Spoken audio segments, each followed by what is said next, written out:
अस्सलाम वालेकुम नाज़रीन। मोहम्मद अज़हर सिद्दीक अपने प्रोग्राम पॉलिटिकल डायरीज के साथ हाजिर खिदमत है। पसे पर्दा की छोटी सी ब्रेक रखनी है।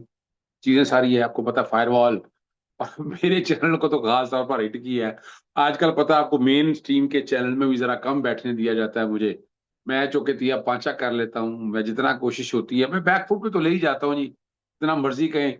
बदतमीजी की हद तक आ जाती है तो आ जाए, उससे क्या फर्क पड़ता है। जैसे सईद मंसूर अली शाह को आखिर ख्याल आ ही गया। ये दो तरह से है। कुछ दोस्तों ने कहा कि मैंने उनका ट्वीट, क्योंकि मैंने इसलिए ट्वीट किया कि वो एक आवाज उठा रहे, और जो आज यहाँ ये मुल्क चल रहा है उसमें हाथ तो उनका है, वन वे और दी अदर, डायरेक्टली और इनडायरेक्टली। वो चीजें सारी तो रिकॉर्ड के ऊपर हैं। अब जितना मर्जी कह लें।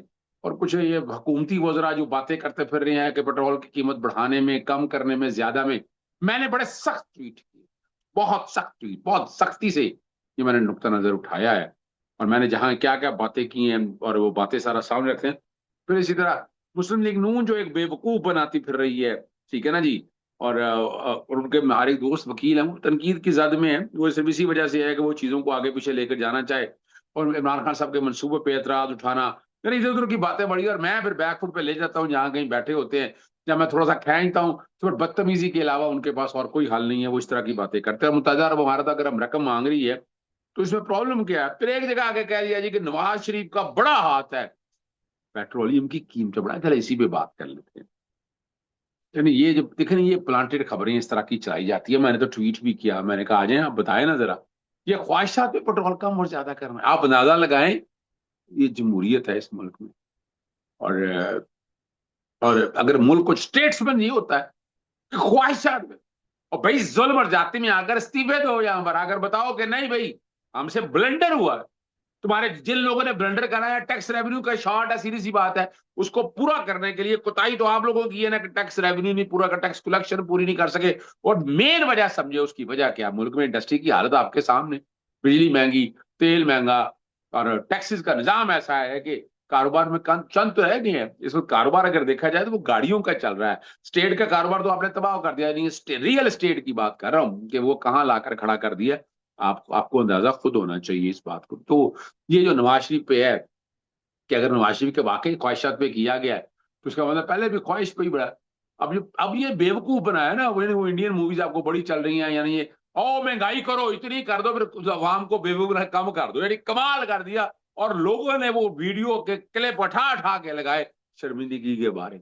नवाज शरीफ की हैसियत अभी क्या रहेगी? है ना, 3 में ना 13 में बहादुर शाह जफर के दौर की बातें होती हैं कि इसकी हालत क्या है। कुछ आप प्ले तो कर नहीं सकते ना। आप तो कमिटमेंट करके आए हैं, आप तो डीले करके आए हुए हैं। और उन डीलों को फिर आपकी जिम्मेदारी तो है ना पूरा करना नवाज शरीफ साहब का। तो इसलिए वो करेंगे ना जी, ठीक है ना जी। और फिर मैं सवाल जब उठाता हूँ कि बताए ना किस मैकेनिज्म के तहत, कोई मैकेनिज्म कोई है नहीं। बैन अवी दुनिया के मुताबिक 245 रुपये या 254 रुपये पेट्रोल की कीमत बनती है। जो बाकी जो पैसे सारे पेट्रोलियम डेवलपमेंट लेवी जो 80 रुपया माइनस किया है, जो 161 रुपये ले गए थे। और इस दौर के अंदर आप अंदाजा लगाएं पेट्रोल की कीमत बढ़ी कितनी है। पाकिस्तानी तारीख में इतनी नहीं बढ़ी, बैन अवी दुनिया में इतनी बड़ी। मैं चैलेंज करता रहता हूँ, बारहा मैं चैलेंज करता हूँ, एक दफा नहीं, बार बार मैं ये बात उठाता हूँ। ठीक है ना जी, अवाम के साथ नाइंसाफी है, जुल्म है, इस्तीफे हैं। इस्तीफे लेना इन सबसे, इनके पास कुछ भी नहीं है कहने के लिए, इधर उधर की बोंगियां मारेंगे। वो जैसे राणा सनाउल्ला के नाम हमारे हाथ में नहीं है। राणा साहब कैसे आप बात करते हैं? चैलेंज करता हूं मैं आपको, आप बताएं ना क्या, किस बुनियाद पे कहते हैं आपने नहीं बढ़ाया? जरा बताएं बैन अवी दुनिया में कितना तेल बढ़ा है? आ जाए चैलेंज कर, मैं आपके सामने रख रहा हूँ, खुद मान रहे हैं आप लोग। और इनके वुजरा ने मान लिया, मैंने खुद कहा, मैंने कहा नाली और नालायकी तो मान ली। ये मैंने कहा, मैंने ट्वीट किया बकायदा। उसमें अली परवेज ने इकरार किया कि टैक्स रेवेन्यू शॉर्ट था। इसका मतलब क्या हुआ? यानी ये जंगी टैक्स लगाया या जंग का टैक्स लगाया। साहब चीज से साकिब निसार साहब से मेरी बात हुई, और मैं तो ट्वीट किए मैंने इस बारे में कि कौमा याद कर रही है ऐसी चीजों से साकिब निसार साहब को। अगर वो होते या उनका, उनकी लेगेसी चल रही होती तो ये हाल ना होता, उनकी जरूरत ना होती, ये कुछ कर लेते। अब तो वो हालत मैं आपके सामने बता चुका हूँ कि हमारी अदालतों की हालत क्या है, हमारी अदालतें क्या कुछ कर रही हैं। ये तो हमें समझ में तो आ रहा है ना, ये बातों को सामने रखते हुए। सही है ना जी। और बातें अब जो मर्जी करा लें, इधर की करा दें, उधर की करा लें, जितनी मर्जी गुफ्तगू करते रहे। सही है ना जी। लेकिन और वो सियासी नशिस्तियां राना सनाउल्लाह की, उन्होंने कहा अवाम को एहतजाज करना है तो बिनियामिन नेतन्याहू के खिलाफ करें। वो सवाल उठता है कि जब रिजवी ब्रदर्स या सेनेटर मुश्ताक अहमद खान ऐसा एहतजाज करते थे तो फिर हालात क्या रुक सकते थे? ये तो खामोश बैठे रहे, ये तो मम बैठे रहे, बेवकूफ बनाते रहे कौम को। कौम ऐसी बातों को जहन में रखती है? नहीं रखती जनाब। जब ये जो आपका जो बयानिया ना जोड़ जोड़ का वो ऐसा उड़ा है, ऐसा उड़ा है, और मैं देख रहा हूँ कि कौम सड़कों पे होगी। लेकिन इतना बड़े तेल बढ़ने से क्या कौम को बैठना चाहिए आराम से?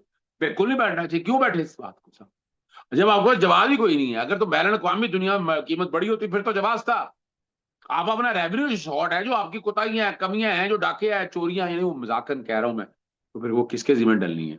आपको जवाब देना। फिर अगली बात, बहुत से लोगों ने, यानी मैंने मैंने वो शेयर किया जैसे सईद मंसूर अली शाह जो गुफ्तगू कर रहे थे इस तरह की। अच्छा, मैं चूंकि मेरिट पे शेयर की है, मैं ये नहीं कि मैं एक दौर में मैं जस्टिस सईद मंसूर अली शाह को आइडियल समझता था, लेकिन उसके बाद जो इन्होंने रोल प्लिया बतौर चीफ जस्टिस के तौर पर फिर सुप्रीम कोर्ट के अंदर, आज देखे ना, आज जस्टिस काजी फाई साहब को मजबूत करने में इन मंसूर अली शाह साहब का हाथ है।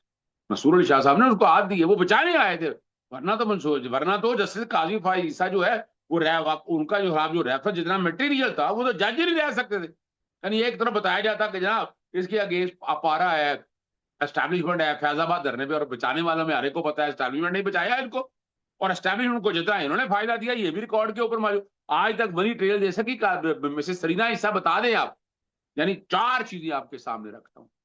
बताया गया बड़ी ज्यादा दी, अब इनकम टैक्स रिटर्न है, कोई जदाजदों की बात ही नहीं है। अब तनख्वाहदार मुलाजमा थी, बच्चों को बाहर भेजा, बच्चों को कुछ पैसे यहाँ से भेजे, वो पैसे भी गलत भेजे। वो आपने फॉरेन पाकिस्तान से जब बाहर भेजेंगे फॉरेन करेंसी अकाउंट में, तो वो एग्जाम्पशन तो है नहीं। अब बाहर से अगर आप आए तो फॉरेन रिमिटेंस में एग्जाम्पशन का है, वो यहाँ से डॉलर भेज दिया, अच्छा ये डॉलर भेज दिए तो बच्चे पढ़े ना उससे, तो जायदादें तो नहीं खरीद सकते थे, आपने तो जायदादें खरीदी, वो पैसा कहाँ से आया आपके पास? और ये जवाब नहीं है आज भी उनके पास। और देखें उनको किस तरह बचा गया। तो इस तरह जस्टिस अपना सईद मजार अली अकबर नकवी, क्योंकि उन्होंने जनरल परवेज मुशर्रफ को बचाया था, तो और फिर सजा तो मिलनी थी ना जी। जनरल परवेज मुशर्रफ को बचाने की सजा मिली ना उनको। उनको जस्टिस सईद ना सईद अपना मुशर्रफ साहब को बचा लेंगे, सईद मजार अली अकबर को सजा मिली। लेकिन ये मिसाल आपके सामने मौजूद है, यानी ये एडमिटेड चीजें हैं। वहां तो फिर कोई ऐसी चीज रिकॉर्ड के ऊपर नहीं थी, यहाँ यहाँ रिकॉर्ड के ऊपर चीजें मौजूद है। बच गए। फिर अब आपके सामने बता दें, ये नवाज शरीफ मनी ट्रेल दे सका? एवन फील्ड की, वन हाइट पार्क की नहीं है। बातें बड़ी करते चैनल पे बैठे आए, इधर उधर की बोंगियां मारेंगे, लेकिन अब कुछ बातें नहीं है। चलें इनको छोड़ते हैं। अब बातें जैसे मंसूर अली शाह ने जो बातें की हैं, ठीक है ना, उन्होंने कहा हर मसले का हल अदालत नहीं होती। अब मिसाले बातचीत और ये एडीआर की बातें हो रही हैं, और तब्दीली की जरूरत है। माशरे में लड़ाई झगड़ों को खत्म करके रिश्तों को मजबूत करने बनाने की जरूरत है। लोगों को तकसीम करने के बजाय जोड़ने की जरूरत वजह दी। डायलॉग के जरिए मसला हल लगाए। इज्तमाही सोच और तावन एक बेहतर और पुरअमन माशरे की बुनियाद रख सकते हैं। और सवाल जवाब के सेशन में अदालती निज़ाम की सुस्त रवि पर तनकीद करते हुए बाज़ औक़ात सुप्रीम कोर्ट मुकदमा का फैसला 17-17 साल तक बाद होता है, और इस दौरान मुलजिम बरी हो जाता है। ठीक है ना जी, कि इस तवील से मुतासरा खानदान पर क्या गुजरती है, इसका अब इसका जिम्मेदार कौन है? और उन्होंने कहा कि इस अदालती निज़ाम के कई खामियां मौजूद हैं, जबकि 27वीं 26 निज़ाम दुरुस्त रही हैं तरमीम, और उस वक्त उसके बगैर, और हकीकत है। आप बता रहे जुडिशल एक्टिविज्म कितनी है, हम तो इस कौम तो इसलिए जैसे जैसे साकिब निसार साहब को, मंसूर अली शाह को नहीं याद करती, जैसे साकिब निसार साहब को याद करती है कि उन्होंने बहुत बेहतरी की है, बहुत हालात ऐसे बात आई। ठीक है ना जी। और यहाँ जो कुछ भी आपके सामने है आपको अंदाजा हो जाना चाहिए। एक बात तो रहेगी, ठीक है ना जी, जब यहाँ एहतजाज की बात होती है, आपको पता है कि फोर्सेस फौरन पहुंच जाती है। और जब इमरान खान जेल पर इसराइल के खिलाफ आवाज उठाने का मुतालबा करते हैं, अगर वाकई एहतजाज जरूरी है तो उसकी इब्तदा हुक्मरानों को खुद करनी चाहिए। और मरियम नवाज शबाज शरीफ को ये बात हो रही है इसराइल बेनियामिन नेतन्याहू के आगे, वरना हीरो तो ईरान ही बना ना जी। ठीक है ना जी। और लेकिन एक बात बड़ी मजेदार है, हुकूमत एक तरफ तो कहती है रिलीफ की बातें करती है, तो इस तरह महंगाई बढ़ती जा रही है, और पहले कीमतें बढ़ाई जाती हैं, फिर मामूल करके इसे रिलीफ दिया जाता है।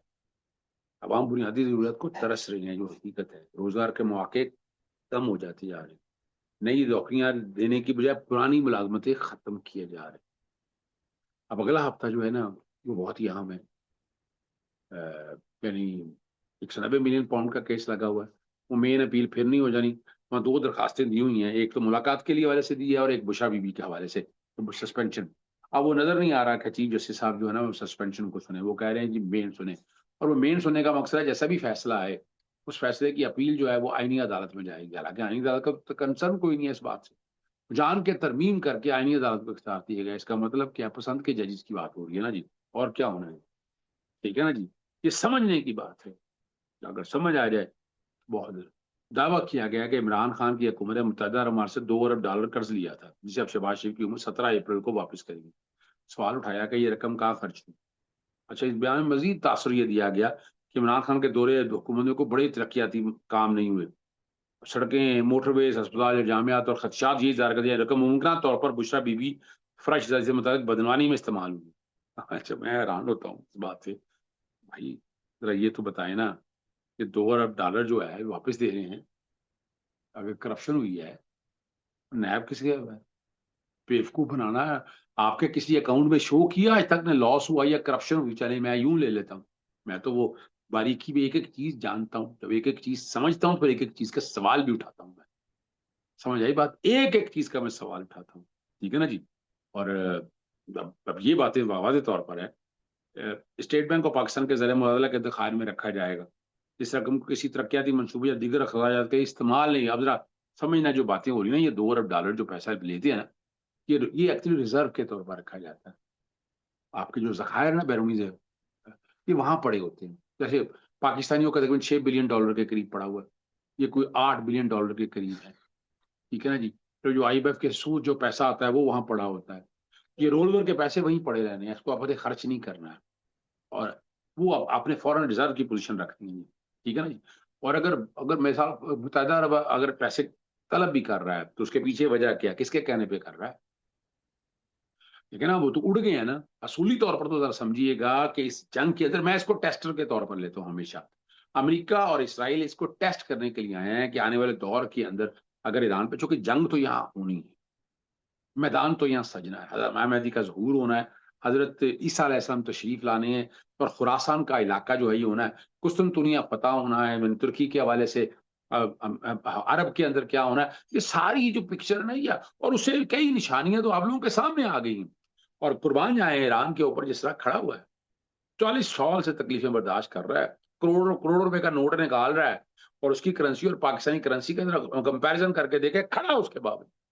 कमाल ये है कि नहीं? कमाल तो ये है ना, हम तो डर गए, हाँ सुलह कर लेनी चाहिए। नून लीग इतने कमजोर तरीन, मैंने घटिया लोग देखे हैं ना ये, कि जनाब नहीं नहीं सुलह कर लेनी चाहिए। किस बात की सुलह कर लेनी चाहिए? क्या क्या क्या किया क्या ऐसा जी हमने जो सुलह कर लिया? अगर ये सुलह ही करनी होती तो फिर आका तो जहाँ हजूर नबी करीम सल्लल्लाहु अलैहि वसल्लम जो प्रिंसिपल तय कर गए तो उसके मुताबिक हो जाता। तो इसलिए अब उस पर मुतहदरा में गुस्सा निकालने की जरूरत नहीं है। उन्हें है पैसों की जरूरत है, वहाँ जो कि नुकसान बहुत हो गया, वहाँ डेवलपमेंट करनी है। वहाँ बहुत से लोग निकल गए, जो प्रॉपर्टीज की प्राइसेस है वो 50% स्लैश कर गई हैं, डाउन हो गई हैं। अब लोग पैसे निकालते फिर रहे हैं। अभी देखा होगा आपने, कोई बड़ा प्रोजेक्ट दुबई के अंदर नहीं नजर आ रहा आपको। ठीक है ना जी, लेकिन हम एक तरफ देखते हैं तो अरबों रुपए का त्यारा, 11 अरब का त्यारा, वो भी बड़ा मजेदार काम है। वो जो 11 अरब का त्यारा गल्फ स्ट्रीम है ना, अब तक तो बड़े खत लिखे, एक आखिरी खत मैंने लिख दी है। और अल्टीमेटली मैं कोर्ट में आ रहा हूँ सारे मामले में। नैब में मैंने दरखास्त दे दी, मैंने हर जगह आ गया, लेकिन किसी ने कुछ नहीं किया। इसीलिए अल्टीमेटली मैं अब यहाँ लेकर आ रहा हूँ कोर्ट में। और मैंने पता चला ये ट्रस्ट के नाम है, बैंक ऑफ खुदा, उनको मैंने लिखा है कि बताएं, डाटा दें। मैंने बकायदा ईमेल किया उनको, और सारा डाटा मैं उनसे मांग रहा हूँ। लेकिन यहाँ तो तशहीरी मुहिम चलाई जा रही है ना, 11 अरब का जहाज, इश्तिहार, और अरबों रुपया जो है वो तशहीरी मुहिम है। ये यहाँ फिर क्रेडिट मुझे तो याद आ जाए, सागन सार उन्होंने नहीं होने दिया। उन्होंने कहा ये पैसे जेब से देंगे आप। इन्होंने बकायदा कानून में तरमीम करके, कोई पूछने वाला है यानी, एक सवाल तो रहता है ना मेरा एस्टैब्लिशमेंट में, कि जनाब आला बताएं तो सही। ठीक है ना जी, आप बताएं तो सही ना, कि असल बात बताएं। लेकिन नहीं है ही कुछ नहीं उनके पास। सही है ना जी, बात ही कोई नहीं रह गई। बस इस तरह इधर उधर की बातें सुने। ठीक है ना जी, और बातें बस यही समझते रहे कि यही होना है, यही होना है, और इसी तरह मामला को लेकर चल। व्यवस्था रहे शजर से उम्मीदें बाहर रख।